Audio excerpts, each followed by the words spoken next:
are extremely excited to announce the release of Engineer Manual EM 5-1-11, the Project Delivery Business Process Manual, PDBP. Next, let's hear from the Chief of Engineers regarding the manual.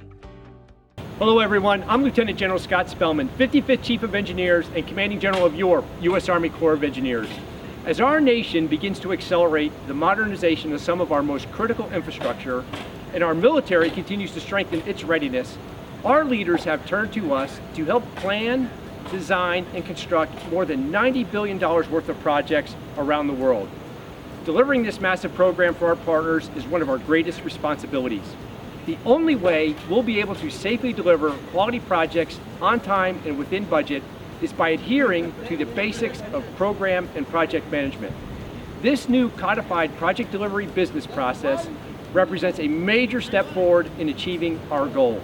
As you take the time to review the information in this training module, please pay close attention to the renewed emphasis we are placing on partnering, communication, and collaboration on key decisions throughout the life cycle of a project. These are the principles of our project management plans and the cornerstone of how we will deliver. Thank you for doing your part in strengthening our nation and our military. SAONS, Army Strong, Building Strong. Thank you, General Spellman. Before we get started, it is highly recommended that you complete the Distance Learning Course 762, an Introduction to PDBP, and read Engineer Regulation ER 5-1-11, USACE Business Processes. Both provide a foundation and understanding of how USACE delivers programs and projects to our stakeholders. Now back to the new publication. The Engineer Manual embodies the operating principles identified in ER 5-1-11. This new Engineer Manual describes how to deliver programs and projects consistently. You'll find it extremely helpful as it also includes detailed steps and procedures in some cases. Ultimately, the Engineer Manual supports and assists USACE in safely delivering projects on time and within budget, meeting our stakeholders' expectations. In case you're wondering why we did this, our processes were contained in a project management business process document dating back to 2009, and in some cases even earlier. That's 13 plus years and counting. A lot has changed since then. Furthermore, that document was not an official publication, so referencing it was not permitted within headquarters publications and Army correspondence. In 2018, the Chief of Engineers changed the title of our processes from Project Management Business Processes to Project Delivery Business Processes. That change was memorialized in Engineer Regulation ER 5-1-11, USACE Business Processes. The goal was not just a name change. The intended purpose was to change the organizational culture and focus us from project management to project delivery. In 2020, we began updating how we do business, and now it's complete. How we did this? Back in August 2020, we kicked off the update of our project delivery business processes. Beginning with the existing unofficial processes, cross-functional teams were established to support the revision of each process document and reference document, as well as identify and develop new ones. With the help of 2 contractors, the manual was finalized in accordance with the new Army Publications Standard. All documents relating to MSC and district business processes went through a 21-day enterprise review. Documents relating to headquarters business processes were reviewed by MSCs and specific groups identified by the headquarters program leads. Finally, even though we have published the manual, updating and maintaining our processes is not over. In anticipation of future changes, we are using the Qualtrics tool, also known as QMS, for continuous process improvements on all documents. A link is provided for your convenience. Next, We'd like to give kudos to all those who helped in this huge undertaking, not to mention we were in the midst of a global pandemic. This was all done virtually. There were close to 30 individuals from headquarters alone who reviewed documents, identified subject matter experts, and coordinated with various program leads. All MSCs identified representatives to support the update by leading many of the teams. 29 districts supported the update by allowing individuals to participate on teams and review documents. All in all, there were 129 team members representing every MSC, including labs and centers. Those representatives did your bidding to ensure processes and reference documents adequately represented project delivery. If they needed to be involved, they were. If they needed eyes on a specific team updating a process, they provided someone. Finally, we received over 450 comments from the enterprise-wide review of the updated documents. What exactly did the update include? 51 documents were updated, 8 of which were new documents. Another 8 documents were either combined with other documents or retired. It is noteworthy to mention that we still have a few documents that are still being developed, so they were not included in this update. If you're wondering, what's in it for me? Without a doubt, all of you fall into one of these categories: engineering, real estate, contracting, construction, and so on. However, all of you support project delivery in some shape, form, or fashion. We all play an important role in delivering programs and projects. The manual contains basic processes and reference documents that generally demonstrate and describe how USACE delivers programs and projects to our stakeholders. It is not intended to be overly prescriptive or detailed. What does that mean? MSCs, districts, labs, and centers can and should expand on each of the processes and references as needed to further customize program and project delivery to their stakeholders.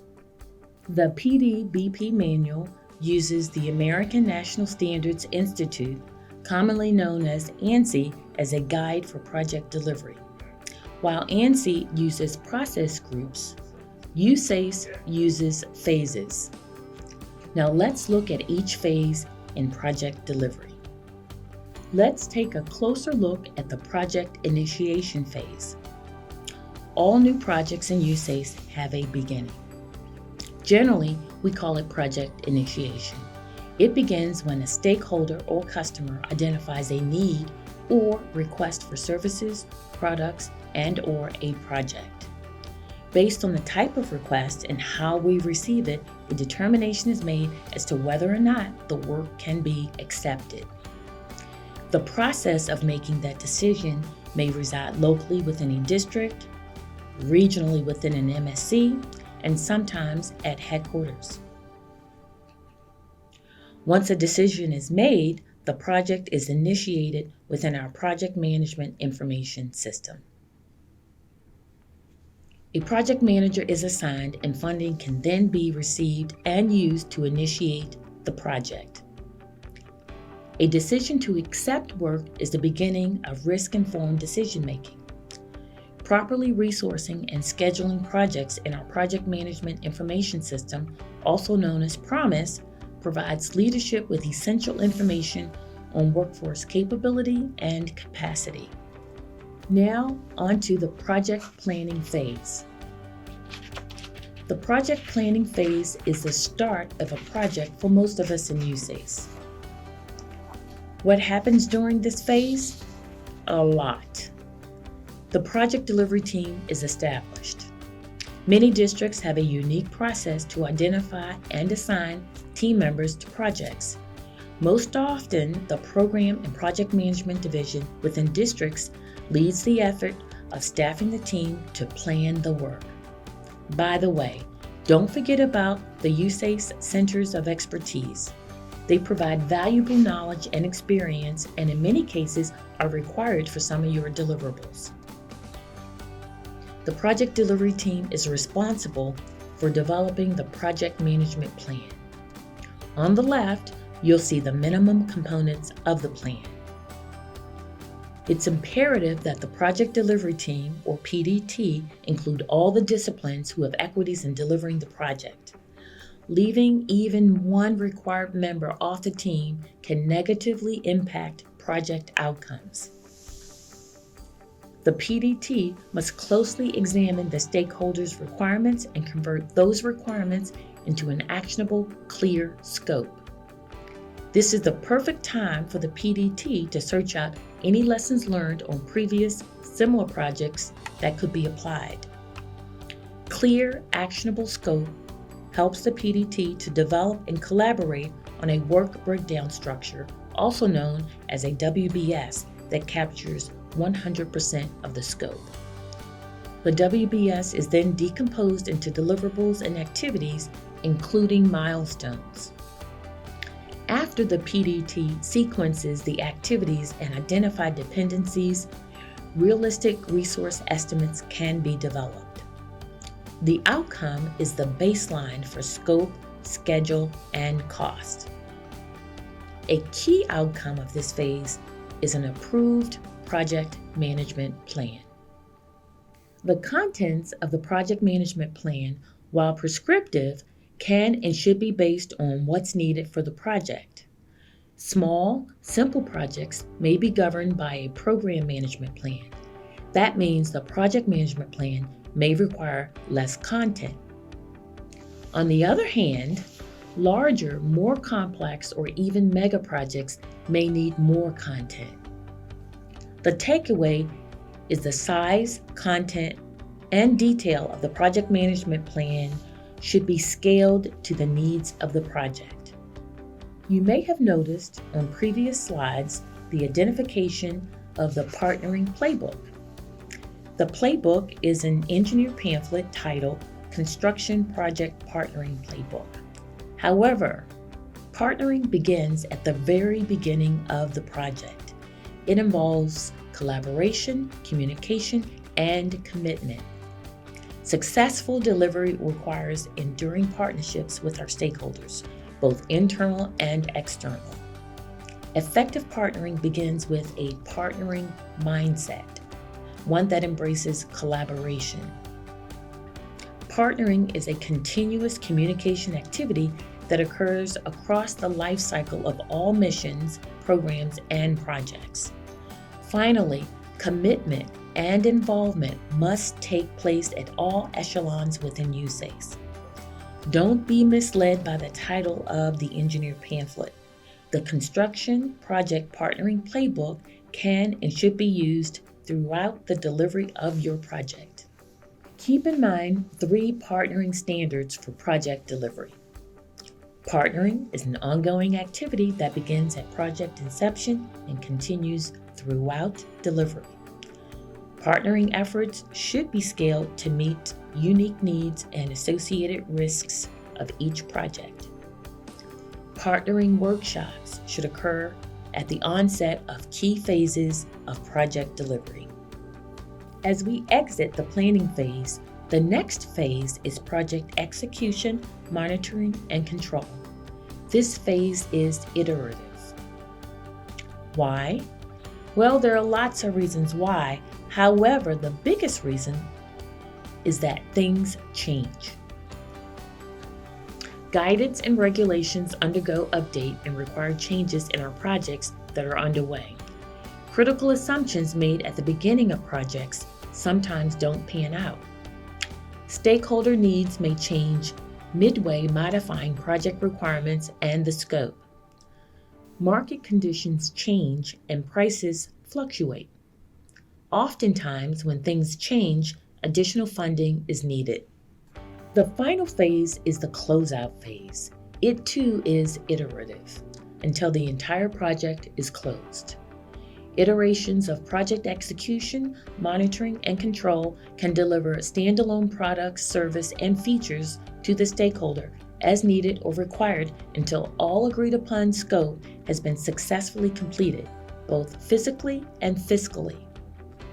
Documenting lessons learned throughout the delivery of the project is beneficial to all of us, including our stakeholders. When we actively learn from our mistakes and capitalize on successes, we create and embrace a culture of continuous improvement. Another aspect of the manual are operating processes and program-specific processes. These processes support program and project delivery. So let's summarize what was covered. The PDBP manual contains processes and reference documents generally at a high level. It establishes common processes that support common knowledge in the workforce. This is a game changer for maximizing our delivery strategies. It enables MSCs and districts to customize program and project delivery to their specific stakeholders. Finally, it provides flexibility for MSCs and districts to expand upon the enterprise documents by adding local processes and work instructions suitable for their workforce. We expect everyone to be focused on program and project delivery. PDBP is project delivery. Ownership is all of us. If a project fails, it's a USACE failure. However, if a project succeeds, it's a USACE success. If there are any questions, please contact the respective community of practice. Thank you.